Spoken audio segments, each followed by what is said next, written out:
Somewhere on the grasslands north of the Black Sea, around 3000 BC, a group of people lived in a way that no population in Europe or Asia had ever lived before. They did not build cities. They did not farm fields. They did not bury their dead in the communal stone chambers that the farming populations to their west had been constructing for 2,000 years. They lived in wagons. They followed their cattle across a vast flat grassland stretching from modern Ukraine to modern Kazakhstan, a sea of grass larger than the continental United States. And they had recently acquired something that would change the trajectory of human history more completely than any invention before the Industrial Revolution. They had learned to ride horses. The textbooks will tell you that modern Europe is the product of the civilizations that everyone knows. Greece and Rome, the Celtic cultures of the Atlantic fringe, the Germanic peoples of the north. A continuous story of European development stretching from the Neolithic farmers who built the megaliths, through the Bronze Age chieftains, through the Iron Age warriors, through the classical civilizations that produced the philosophy, the law, and the architecture that Western culture treats as its own foundation. For 2 centuries of European historiography, that was the story. A story rooted in the soil of Europe itself. A story of European peoples developing European civilization on European ground. Then ancient DNA was extracted from Bronze Age skeletons across the continent, and the story collapsed in a way that nobody fully anticipated. The people who built modern Europe were not primarily descended from the farmers who raised Stonehenge and the megalithic tombs of Ireland and the painted cave sanctuaries of France. They were not the inheritors of the Neolithic civilization that had been accumulating in Europe for 3,000 years before the Bronze Age began. They were the descendants of cattle herders from the Ukrainian steppe who arrived in Europe around 3000 BC and replaced between 40 and 90% of the existing population within a few centuries. And they did not come peacefully. The evidence embedded in the ancient bones suggests they may have carried with them something more lethal than any weapon, something invisible, something that the European farming populations had never encountered and had no biological defense against. And more unsettling than any of that, the people sitting in every major European city today, the people speaking every Indo-European language from English to Hindi, the people whose cultural inheritance includes the Greeks and the Romans and the Celts and the Norse, are not primarily descended from any of those groups in the deep genetic sense. They are descended from the steppe, from the wagons, from a population of grassland herders whose name was not known to scholarship until ancient DNA gave it back to them. The Yamnaya did not vanish at the end of the Bronze Age. They became us. And the reason modern Europeans do not know this is because the transformation happened before anyone was writing it down, and because the populations that remembered it were replaced so completely they could not pass the memory forward. To understand what the DNA overturned, you have to first understand what was being overturned. And that means going back to the question that had consumed linguists and archaeologists for 200 years before the genetics arrived. The question of where the Indo-European languages came from, and why answering it had been, for most of that period, scientifically impossible and politically radioactive. The Indo-European language family is the largest and most geographically dispersed language grouping on Earth. It includes the Romance languages derived from Latin, the Germanic languages of Northern Europe, the Slavic languages of Eastern Europe, the Celtic languages of the Atlantic fringe, the Baltic languages of Lithuania and Latvia, the Greek and Albanian and Armenian languages of Southeastern Europe and the Caucasus, the Iranian languages of Central Asia and the Middle East, and the Indo-Aryan languages of South Asia, including Sanskrit and Hindi and Urdu and Bengali. More than 3 billion people on Earth today speak a language in this family as their first language. The family is so large and so dispersed that it covers most of the inhabitable landmass between Ireland and Sri Lanka. The recognition that these languages were related came in the late 18th century. William Jones, a British judge working in Calcutta, delivered a lecture to the Asiatic Society in 1786, in which he observed that Sanskrit bore to Greek and Latin a stronger affinity than could possibly have been produced by accident, and proposed that all three must have sprung from some common source which perhaps no longer exists. The observation was not entirely new, but the framing was precise enough to generate a research program. Over the following century, the discipline of comparative linguistics established beyond reasonable doubt that the Indo-European languages did indeed descend from a common ancestral language, which scholars named Proto-Indo-European, and that this ancestral language had been spoken by a real population, in a real place, at a real time, that the linguistic evidence could bracket, but not pinpoint. The linguistic evidence allowed researchers to reconstruct a significant portion of the Proto-Indo-European vocabulary. The reconstructed language had words for wagon and wheel and axle. It had words for horses and cattle and sheep. It had words for wool and for dairy products. It did not have unambiguous words for the sea, or for the elephant, or for the lion, or for the date palm, which progressively narrowed the geographic range of the candidate homeland. The vocabulary pointed toward a continental grassland environment with domestic animals and wheeled transport and no direct familiarity with tropical or oceanic ecosystems. The leading hypothesis that emerged from this linguistic reconstruction was the Steppe hypothesis, developed most influentially by the Lithuanian-American archaeologist Marija Gimbutas across a series of publications beginning in the 1950s.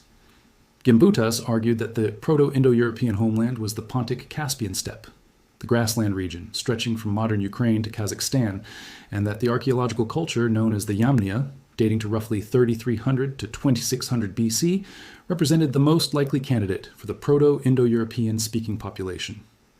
The Yamnaya were known primarily from their distinctive burial tradition. They buried their dead individually in pits beneath earthen mounds called kurgans, a practice that stood in sharp contrast to the collective burial in megalithic chambers that characterized the Neolithic farming populations to their west. The kurgan builders, as Gimbutas called them, had expanded outward from the steppe in multiple waves, bringing their language and their culture and, in Gimbutas's explicitly feminist framing, their patriarchal warrior ethos into the egalitarian goddess-worshipping societies of old Europe. Gimbutas's hypothesis was contested from the moment she proposed it. The alternative that attracted the most sustained academic support was the Anatolian hypothesis, developed by the archaeologist Colin Renfrew in 1987. Renfrew argued that the spread of Indo-European languages was associated not with the Bronze Age steppe migration that Gimbutas proposed, but with the much earlier spread of farming from Anatolia into Europe beginning around 7000 BC. In this model, the farmers who brought agriculture to Europe also brought the ancestor of the Indo-European languages, and the subsequent differentiation of the language family reflected the geographic dispersal of farming populations across the continent over thousands of years rather than a Bronze Age invasion from the steppe. The Anatolian hypothesis had the advantage of not requiring the dramatic population replacement that the steppe hypothesis implied. It fit the evidence for a gradual spread of farming across Europe that the archaeological record documented. And it removed the politically uncomfortable element of a Bronze Age conquest, the warrior pastoralists from the east sweeping into and replacing the peaceful farming cultures of the west, that the steppe hypothesis carried as uncomfortable ideological cargo given the uses to which similar narratives had been put in the 20th century. The debate ran for decades without resolution because the tools to resolve it definitively did not exist. Linguistics could suggest a homeland but not confirm one. Archaeology could document migrations through changes in pottery styles and burial practices, but could not quantify their demographic impact. The question of whether the people who spread the Indo-European languages replaced existing populations or simply influenced them culturally could not be answered from pots and bones alone. Then in 2015, two papers published simultaneously in the journal Nature provided the answer that 2 centuries of argument had been unable to reach. The first, led by Wolfgang Hack at the Max Planck Institute for Evolutionary Anthropology, sequenced the genomes of 69 ancient Europeans from a range of Neolithic and Bronze Age contexts and compared them to modern populations. The second, led by Morten Allentoft at the Natural History Museum of Denmark, sequenced 101 Bronze Age individuals from across Eurasia. Together they produced a finding that resolved the Gimbutas-Renfrew debate in a single direction, and with a completeness that left no meaningful room for the alternative. The steppe population, genetically identifiable by a specific combination of Eastern European hunter-gatherer ancestry and Caucasus hunter-gatherer ancestry, that produced a profile distinct from the European Neolithic farmers to their west, and the early farmers of the Middle East to their south, had expanded into Europe in the Bronze Age at a scale that constituted one of the most dramatic demographic replacements in the archaeological record. In the corded ware populations of northern and central Europe, the first major archaeological culture attributed to the steppe expansion, steppe-related ancestry constituted between 50 and 75% of the total genome. In the bell-beaker individuals who followed the corded ware across Central and Western Europe, including the individuals who replaced the Stonehenge builders in Britain, steppe ancestry constituted between 40 and 60%. The Anatolian Neolithic ancestry that had dominated European genomes for 3,000 years was not simply diluted. In some regions and populations, it was almost entirely replaced within the span of a few centuries. The Renfrew hypothesis was not supported. The Anatolian farmers had brought agriculture to Europe around 7000 BC. They had not brought the Indo-European languages. The languages had arrived 4,000 years later, with the steppe expansion, carried by a population that the linguistics had identified and the genetics had now confirmed. Gimbutas had been substantially right. The Yamnaya, or a closely related steppe population, had expanded into Europe in the Bronze Age, and in doing so had replaced most of the people who were already there. The scale of the replacement is the figure that demands the most attention. 40 to 90%, varying by region and period within a few centuries. The mechanism that could produce demographic displacement at that scale in a pre-state, pre-industrial society was not obvious from the genetics alone. Violence was the first hypothesis considered, and the first to be found insufficient as a complete explanation. Bronze Age warfare certainly occurred. The skeletal record documents interpersonal violence and mass death events in the period. But organized military conquest of the kind that could explain a continental-scale population replacement in a few centuries requires a level of institutional coordination that the archaeological record of the early steppe expansion does not straightforwardly support. The alternative hypothesis arrived from an unexpected direction. In 2015, the same year as the landmark Ancient DNA papers, a separate team of researchers published a study in the journal Cell documenting the presence of Yersinia pestis, the bacterium that causes bubonic plague, in the genomes of Bronze Age individuals from the steppe and from early Bronze Age European contexts. The pathogen was there. The genetic signature of the bacterium that would later cause the Black Death of the 14th century, killing between a third and half the population of Europe in a few years, was present in human remains from the steppe expansion period. And the strain found in these early Bronze Age individuals, while different from the medieval plague strain in ways that suggest it may not have been transmitted by fleas and may not have caused the same dramatic hemorrhagic fever, was still a pathogen that the existing European Neolithic farming populations had never encountered. The plague hypothesis, when combined with the evidence for steppe migration, produced a reconstruction that fit the scale of the demographic replacement. A population moving into Europe with domestic animals, including horses and cattle, that had been in close contact with rodent populations on the steppe for generations, may have carried a version of Yersinia pestis to which they themselves had partial immunity through prior exposure and natural selection, while the Neolithic farming populations of Europe had no immunity at all. The same mechanism that would drive the catastrophic mortality of the Black Death, a pathogen encountering a population with no prior exposure and therefore no immune memory of it, may have been operating at the onset of the Bronze Age, reducing the Neolithic farming populations to a remnant that was then numerically overwhelmed by the incoming steppe migrants. The archaeology of the period, when reread against this reconstruction, contains details that had previously been unexplained. Several late Neolithic and early Bronze Age sites in Europe show evidence of rapid population decline before the material evidence of steppe cultural influence appears. Megalithic tomb building, which had been one of the most labor-intensive and sustained cultural activities of the Neolithic farming populations, stops abruptly across wide areas of northwestern Europe in the centuries just before the corded ware expansion. The labor that built Stonehenge, organized and sustained across generations of the Neolithic population, simply ceases to be available. The people who had been building collective monuments for 2,000 years stop building them and disappear from the archaeological record within what appears, at the resolution of the available dating, to be a remarkably short time. Whether the plague hypothesis is the complete explanation or a contributing factor among several, the demographic result is clear.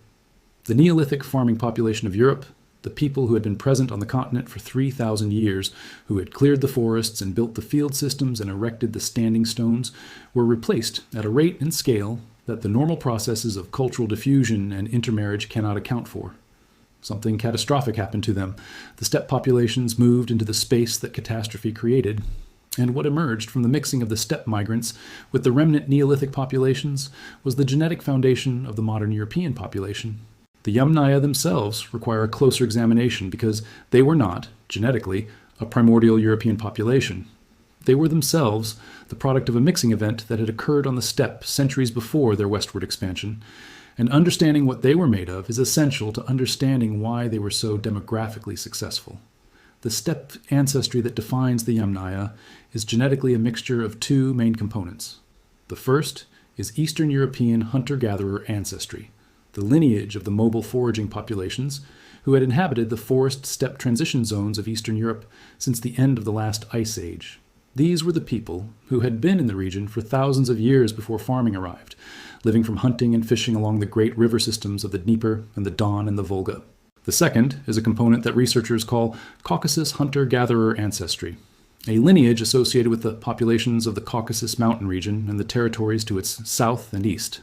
The mixing event that produced the Yamnaya genetic profile, the combination of these two very different ancestries, into the distinctive steppe genome, appears to have occurred sometime in the 4th or early 3rd millennium BC in the region between the Caucasus Mountains and the Caspian Sea. The resulting population had a genetic profile that was unlike anything to their west in Europe and unlike anything to their east in Central Asia. It was a novel combination, and it emerged at exactly the moment when two other technological developments were transforming the possibilities of life on the steppe. The domestication of the horse for riding is one of the most consequential technological transitions in human history. Wild horses had been hunted for meat across the Eurasian steppe for tens of thousands of years. The transition to riding them, which produced an individual mobility advantage of roughly 5 times normal human travel speed, transformed the steppe from a barrier between populations into a highway. A rider could cover territory in a day that would take a farmer a week. A pastoral group with horses could monitor and manage cattle herds across ranges that would have been logistically impossible to exploit on foot. The steppe, which had always been a challenging environment for sedentary populations, became for horse-riding pastoralists one of the most advantageous ecological niches on Earth. The wheel arrived in the same period. The earliest evidence for wheeled vehicles, wooden wheels with fixed axles attached to platforms, dates to roughly 3500 BC in the Pontic-Caspian steppe region. The combination of the wheel with horsepower produced the wagon, which allowed the transport of substantial loads across the grassland at speeds that no human porter could match. For a pastoral population following cattle herds across a landscape with no fixed infrastructure, the wagon was not merely a transport technology. It was a mobile home, a storage unit, a platform for the accumulation and movement of the surplus wealth that pastoral production could generate, but that had previously been difficult to relocate as populations moved. Horse riding and wheeled transport together produced a new kind of human economy on the steppe, one that could accumulate wealth in the form of cattle and horses, could move that wealth rapidly across large territories, and could therefore sustain larger and more mobile social groups than the sedentary farming populations of Europe and the Middle East could match in terms of geographic flexibility. When this economy came into contact with the farming populations of Europe, beginning around 3000 BC, the interaction was not between equals in terms of mobility, geographic reach, or the ability to project demographic pressure across large areas in short periods. The lactase persistence question is the biological dimension of the steppe advantage that is most frequently cited and most frequently misunderstood.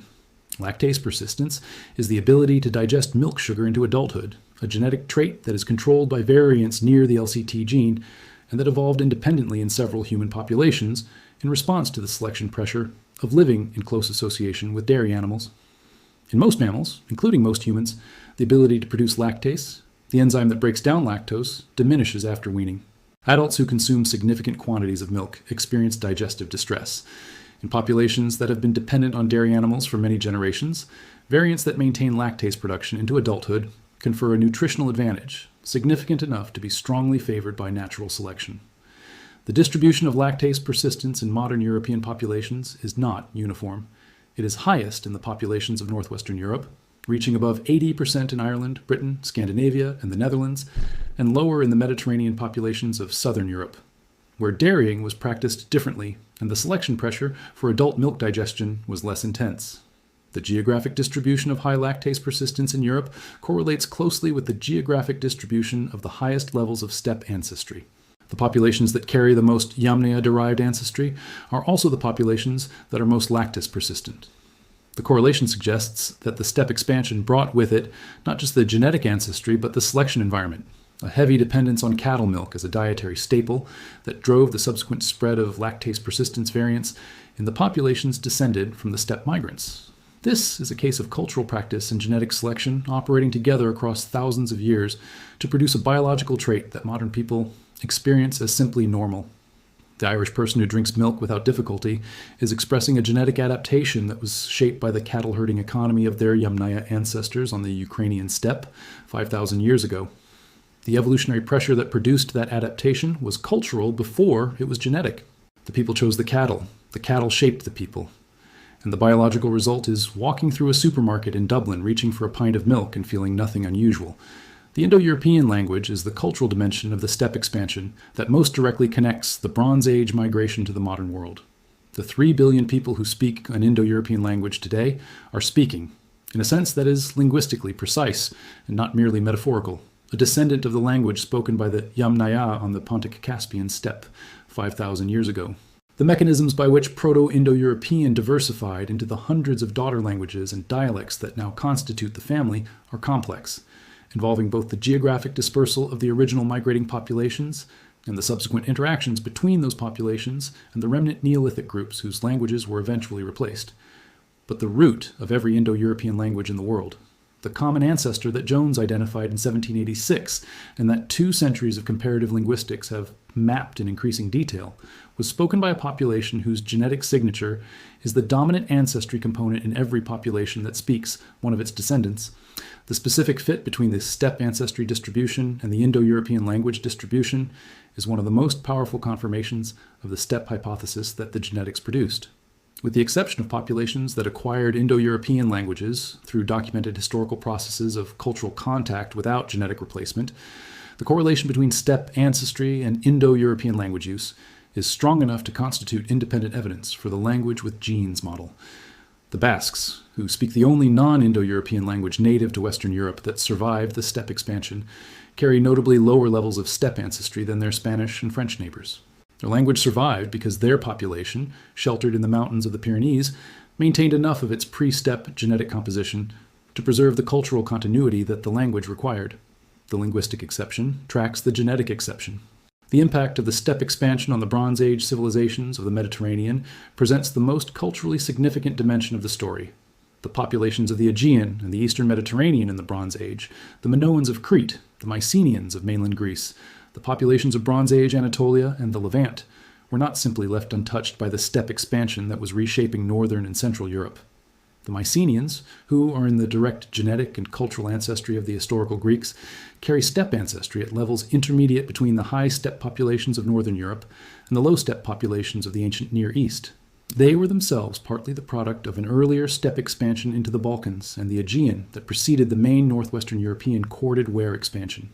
This means that the Greeks, whose philosophy and politics and literature are treated as the fountainhead of Western civilization, were themselves genetically the product of a mixing event between steppe migrants and pre-existing Aegean populations. The civilization that produced Homer and Plato and Pericles was not an indigenous development of the Aegean world. It was the creation of a population that had itself arrived from the steppe a few centuries before the historical period begins, carrying the language that would become Greek and the genetic ancestry that would define the historical Greek population. The Bronze Age palaces of Mycenae and Tiryns were built by people whose grandparents or great-grandparents had been steppe herders. The Iliad was composed in a language that descended from Proto-Indo-European. The civilization that Europe has been looking back to as its classical origin was itself the product of the same migration that built the Bronze Age world everywhere else the steppe expansion reached. The Romans fit the same pattern at one additional remove. The Latin-speaking population of central Italy that founded the Republic and built the empire carried steppe ancestry at levels consistent with the broader Indo-European speaking populations of the Mediterranean. The specifically Roman character of their civilization, the legal system, the military organization, the architectural tradition, was developed in Italy by a population whose deep genetic ancestry included the steppe component alongside the Neolithic Italian farmer ancestry and the later Mediterranean admixture that the ancient DNA studies documented. The civilization was Roman. The ancestry was, in part, from the grasslands of Ukraine. The modern population picture is the never-left reversal that the channel's formula requires, and that the genetics of this story delivers more powerfully than almost any other topic in the ancient DNA literature. The Yamnaya did not disappear. They did not collapse at the end of the Bronze Age and leave their civilization behind for other peoples to inherit. They became the people who came after them in the most literal biological sense because they were the majority ancestry component in those people. The Bronze Age, steppe herders and their wagons with their horses and their cattle are the primary biological ancestors of the modern population of Europe and of the majority of the population of South Asia. Every person of European ancestry, every person of Northern Indian ancestry, every person of Iranian ancestry, every person whose first language belongs to the Indo-European family and whose ancestry traces into the regions where that family spread, carries in their genome the molecular record of a meeting that occurred on the Pontic-Caspian steppe 5,000 years ago between Eastern European hunter-gatherers and Caucasus mountain populations, and of the expansion that meeting eventually produced. The specific percentages vary by population and region. Populations in Scotland and Ireland and Scandinavia carry steppe ancestry at above 50% of their total genome. Populations in southern Europe carry it at lower levels, mixed with higher proportions of the Neolithic farmer ancestry that the steppe expansion diluted but did not entirely erase in the Mediterranean zone. Populations in South Asia carry a steppe component that arrived through the later southern expansion of steppe-related groups into the Iranian plateau and the Indian subcontinent, the same expansion that carried the Indo-Aryan languages that became Sanskrit and Hindi. The percentages are different. The ancestry is the same. The grassland herder of the Pontic Steppe is in all of them. The cultural memory of this ancestry is almost entirely absent from every tradition it shaped. The Greeks knew nothing of the steppe herders who were their Bronze Age ancestors. The Romans knew nothing of them. The Celtic and Germanic and Slavic peoples, whose cultures defined the medieval European world, knew nothing of them. The Indian Brahmin, reciting Sanskrit verses that descend directly from the Proto-Indo-European liturgical tradition, has no cultural memory of the grassland from which that tradition came. The steppe expansion was so complete, so thorough, and so prehistoric that the populations it produced had no access to the story of how they came to be. They built their civilizations on a foundation they could not see and told their origin stories without any of the information required to tell them accurately. The ancient DNA gave the story back. The 2015 Nature papers and the cascade of more detailed studies that followed them across the subsequent decade assembled a picture of the steppe expansion with a resolution that no previous methodology had been able to achieve. The population that made most of the modern world's languages possible, that contributed the majority ancestry to most of the modern world's largest populations, that introduced the horse and the wheel into the European world and carried a plague that may have cleared the landscape for their descendants, had been invisible to history for 5,000 years because history only begins where writing does, and the Yamnaya were gone from the steppe and absorbed into the populations of Europe and South Asia before anyone in those regions had invented an alphabet.